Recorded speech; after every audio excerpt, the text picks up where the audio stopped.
Bonjour, merci aux organisateurs et merci à l'ANSES pour avoir financé ce projet. Donc, dans le cadre de ce projet, on va changer un petit peu de regard peut-être, c'est-à-dire que là, c'est un projet qui est proposé par une équipe interdisciplinaire qui comprend toujours des toxicologues, des évaluateurs de risque, mais aussi des économistes. Et en fait, on a souhaité regarder il ne vous a pas échappé que c'était un problème extrêmement complexe, celui des perturbateurs endocriniens, et qu'on ne savait pas tout, loin de là, qu'il y avait un grand manque de connaissances, mais on a un besoin de décision, de prendre des décisions en matière de substitution des produits chimiques. Il faut prendre des bonnes décisions et éviter de prendre des mauvaises décisions. Et comment faire? Que proposer? On va essayer modestement de, je ne pense pas répondre à beaucoup de questions, mais essayer de soulever peut-être les bonnes questions. Voilà, donc la gestion des risques, quand il faut vraiment décider d'interdire le bisphénol A ou les bisphénols, lesquels ou tel autre produit suspecté ou avéré perturbateur endocrinien, on est confronté à un défi important parce que déjà il y a cette question d'identification. Bon, maintenant on va avoir des critères au niveau européen, ça va permettre probablement d'avancer mieux et plus en confiance, mais ça reste une question difficile. Et puis, on a bien vu qu'on avait une complexité vraiment très forte de l'évaluation des impacts sanitaires, puisque dès l'étape des compréhensions fondamentales toxicologiques, c'est très compliqué. Il est parfois difficile de savoir quels sont vraiment les effets inverses et ce qui est significatif en termes de santé publique. Donc voilà, des expositions à faible dose, des mécanismes d'action et des effets multiples, des impacts sanitaires qui se traduisent sur qui sont multidimensionnelles, en temps de maladies chroniques, qui sont elles-mêmes multifactorielles et qui se traduisent sur du très très long terme. On parle de descendance 1, descendance 2, et donc c'est des temps très longs qu'il faut analyser. Voilà.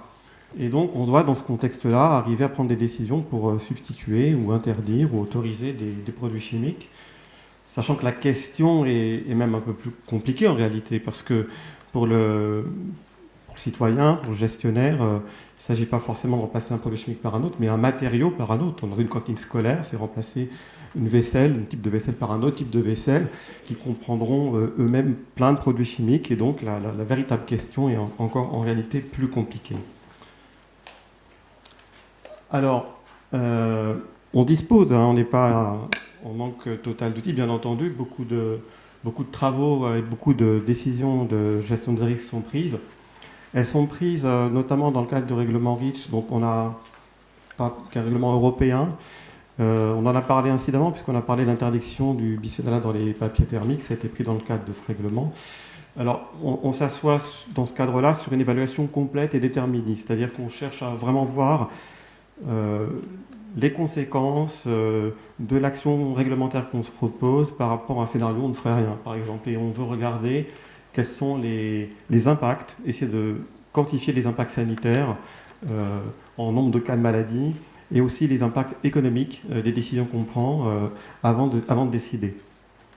Alors c'est difficile dans le contexte des perturbateurs endocriniens, c'est déjà difficile dans le domaine des produits chimiques, mais plus encore dans les PE. Pourquoi? Parce que on a ce que j'ai rappelé avant, on a quelques problèmes supplémentaires qui sont, on l'a un peu perçu aujourd'hui, qu'on a quand même un très grand nombre de substances potentiellement à étudier, et que pour des raisons bien compréhensibles de ressources, puis aussi peut-être de besoin de travailler longtemps sur une molécule, et d'autres raisons peut-être aussi de focalisation, on travaille beaucoup sur le bisphénol A, puis on travaille peu sur les alternatives. En bas à droite, on voit par exemple, ça c'est une thèse qu'on avait faite à l'INERIS, on voit qu'il y a une accumulation exponentielle de travaux et d'évidence de risque sur le bisphénol A, mais en même temps d'évidence. On a aussi une croissance de l'incertitude, en même temps qu'on a une croissance des signaux d'alerte sur le risque. Et c'est difficile ensuite à gérer. Le graphique du haut, c'est pour illustrer le fait que effectivement, les décisions, on l'a dit implicitement, sont difficiles et ne sont pas forcément optimales dans la mesure où on a peu d'informations sur les substituts. Ben, effectivement, on interdit le bisphénol A, mais on n'a pas encore les arguments pour interdire le bisphénol S tout de suite. Et donc, le bisphénol S, je ne sais pas si sa part de marché a augmenté, mais elle est restée à peu près constante d'après les statistiques de l'ECHA. Il y a d'autres alternatives, mais qui ne verront leur part de marché décoller qu'une fois qu'on aura peut-être interdit d'autres alternatives. Voilà, alors, quel est notre propos? Qu'est-ce qu'on a essayé de faire dans ce contexte? On a essayé de mobiliser un peu toute la panoplie des outils à la disposition, pas seulement en termes d'évaluation d'impact, mais aussi en s'intéressant par exemple à des signaux de type toxicologique, danger sur les alternatives, pour voir si on pouvait proposer une méthode de gestion des risques qui prenne mieux en compte les risques des alternatives de façon précoce. Donc ce qu'on a fait, c'est qu'on a utilisé des méthodes qui sont déjà utilisées, on a essayé de le faire de façon totalement systématique. Donc des méthodes qui, en l'absence de relations dose-réponse, essaient de les construire à partir soit d'observations toxicologiques, par des études statistiques, soit en utilisant des données épidémiologiques, en construisant des relations, par exemple, qui permettent d'avoir des fractions de population dont on peut estimer qu'elles sont à risque. Et en allant encore un peu plus, je dirais, du côté du danger, et en essayant d'être moins complet, regarder au niveau de modélisation moléculaire, si on pouvait avoir un tableau un petit peu synoptique de toutes les alternatives au bisphénol A dans le papier thermique, qui permettrait de les comparer. Donc on a fait des simulations, pas moi du tout, moi je suis économiste, hein, donc là je essaie de retranscrire le travail de mes collègues, qui ont fait des simulations d'amarrage moléculaire sur plusieurs récepteurs et aussi de diffusion transcutanée. Donc c'est danger et également un peu de notion d'exposition qui est étudiée. Donc voilà, je vais vous présenter les résultats qu'on a obtenus en termes d'essayer déjà d'améliorer la connaissance des dangers. Ensuite, est-ce qu'on pouvait mieux, mobilisant plus de méthodologies un peu, je dirais, non standards, mieux regarder les risques, ensuite des alternatives. Et ensuite, si on prenait ça en compte, est-ce qu'on avait en regardant les études coûts-bénéfices qui sont faites, en les retravaillant, celles qui sont faites au niveau réglementaire, est-ce qu'on aboutirait à des meilleures décisions? Et quels enseignements on peut essayer de tirer ça? Alors déjà, le résultat en termes de modélisation QSAR, donc voilà un tableau de synthèse qui... Chacun se fera son opinion, mais il y a des scores qui sont donnés par alternative et par site, et avec après une addition pour tous les récepteurs qui ont été étudiés, et également un score tout à fait à droite qui lui reflète la vitesse de perméation. Et donc ça donne l'impression, tout ça est un jugement relatif, qu'il y a quand même un contraste entre certaines alternatives de type bisphénol ou phénol, BPA, BPF, D8, BPAP, BPS, et d'autres qui présentent un profil moins préoccupant en termes de perturbations endocriniennes pour ce qui a été testé, et également en termes de vitesse de perméation. Notamment, il y a une alternative qui s'appelle le Pergafast, qui est celle produite par l'industrie chimique, non phénolée, et dont elle espère que ça résoudra effectivement cette question. Donc, une première tentative de réponse par la modélisation des dangers. Ensuite, on a essayé donc, de voir si on arrivait à modéliser plus de risques que ce qui avait pu être fait au niveau réglementaire en prenant en compte donc plus d'études et plus de méthodes, mais c'est assez décevant, c'est même très décevant parce qu'on a pu rajouter qu'un effet concernant le bisphénol S, la prise de poids, et aboutir à une estimation donc, de fraction de population à risque. Ce qu'on peut observer, c'est que donc, le tableau reste extrêmement partiel. Vous avez vu qu'il y avait 7, il me semble, alternatives à étudier, et on arrive à une évaluation de risque pour une d'entre elles, parce que les études qu'on a sont pas... Il n'y en a pas pour certaines alternatives. Pour d'autres, les essais de modélisation statistique pour trouver une relation de réponse ont échoué. Il n'y a pas de relation statistique fiable qui a pu être mise au point. Donc, du côté de l'évaluation de risque, ça reste difficile. Et en plus, on voit que les résultats sont quand même très variables d'une méthode à l'autre. En particulier quand on fait des choses basées sur la toxicologie, basées sur l'épidémiologie, on obtient des résultats assez différents. L'équipe du projet avait déjà travaillé sur le triclosan et avait déjà trouvé que pour le triclosan, quand on faisait sur base toxicologique ou base épidémiologique, on trouvait des résultats très différents. Bon, je ne suis pas spécialiste, mais je crois qu'il y a des raisons à ça qui sont un petit peu comprises, notamment du fait que dans les méthodes toxicologiques, on a des seuils qu'on fixe, on fait des choix qui peuvent être vraiment forts, guider fortement les résultats qu'on obtient. Voilà. Donc, le dernier étage de l'évaluation dans le cadre réglementaire, c'est de faire ensuite l'évaluation d'opportunités économiques. Faut-il substituer, compte tenu des dommages qu'on va éviter et des coûts de la substitution. Donc là, ce graphique, peut-être, c'est ma force, c'est peut-être pas évident à comprendre. En fait, quand c'est rouge, ça veut dire que l'évaluation dit qu'il n'est pas opportun de substituer, et quand c'est vert, elle dit que c'est OK. Alors on a voulu faire pas mal d'études de sensibilité, on a regardé si on monétarisait les effets du cancer du sein en prenant en compte que la morbidité, si on prenait en compte aussi la mortalité, donc c'est les deux lignes. Et puis on voulait aussi regarder quelque chose, on travaille à très long terme, on a des calculs économiques de dommages qui vont jusqu'à une centaine d'années parce qu'il faut prendre en compte, par exemple, les traitements, les coûts de traitement jusqu'à toute la vie de la descendance. Et donc il y a un taux d'actualisation qui est soit 0%, soit 4%, et ça change beaucoup les résultats, classiquement d'analyse économique.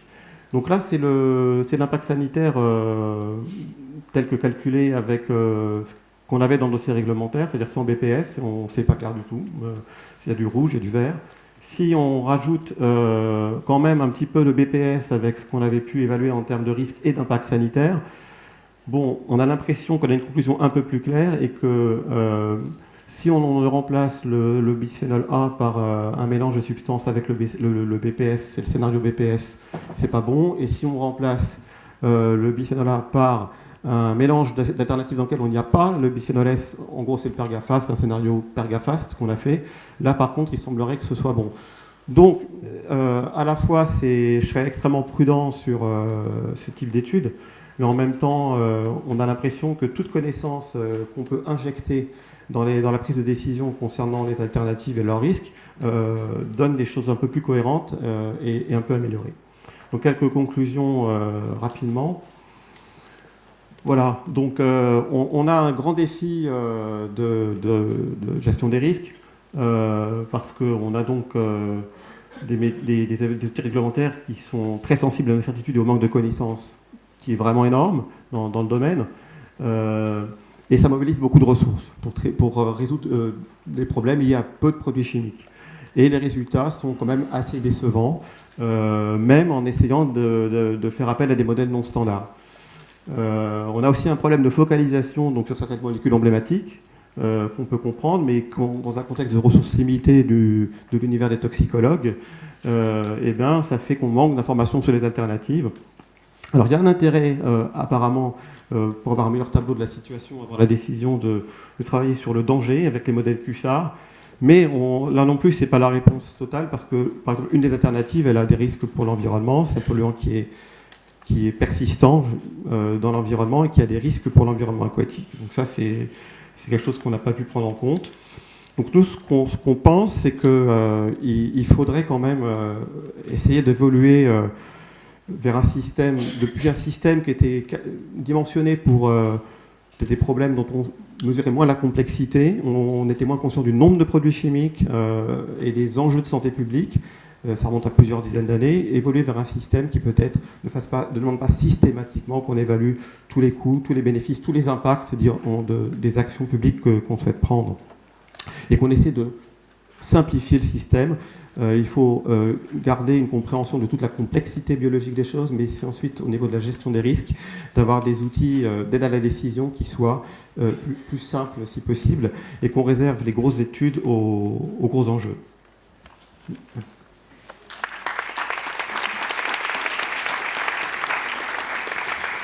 Merci beaucoup pour cet exposé passionnant. Même Slamat,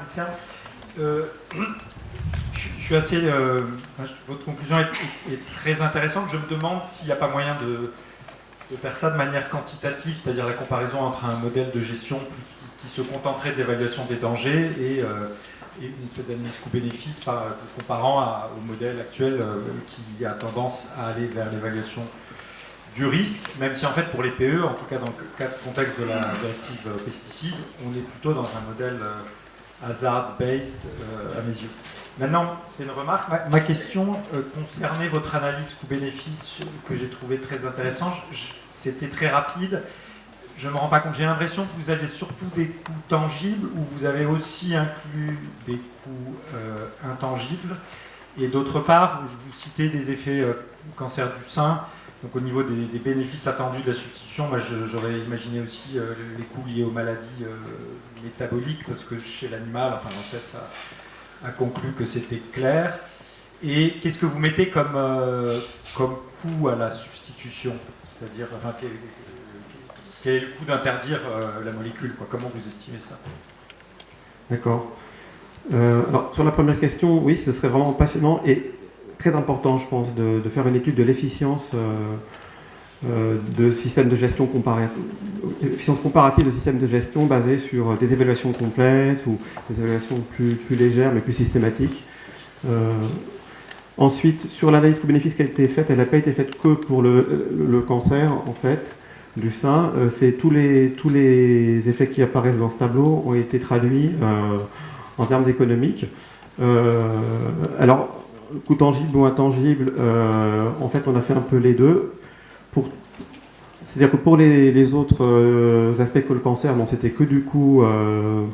Je pense que c'était que du coût tangible, que je suis plus certain, mais essentiellement du coût tangible. Par contre, pour le cancer, on a voulu regarder en prenant les deux versions. Ah zut. Donc là, il y a une première ligne des tableaux, c'est uniquement avec la morbidité, donc les coûts tangibles, et puis on rajoute la mortalité, effectivement les coûts intangibles, pour voir si ça change la décision ou pas. On voit d'ailleurs que pour le cas où on peut modéliser un peu le bisphénol S, ça ne change pas la décision.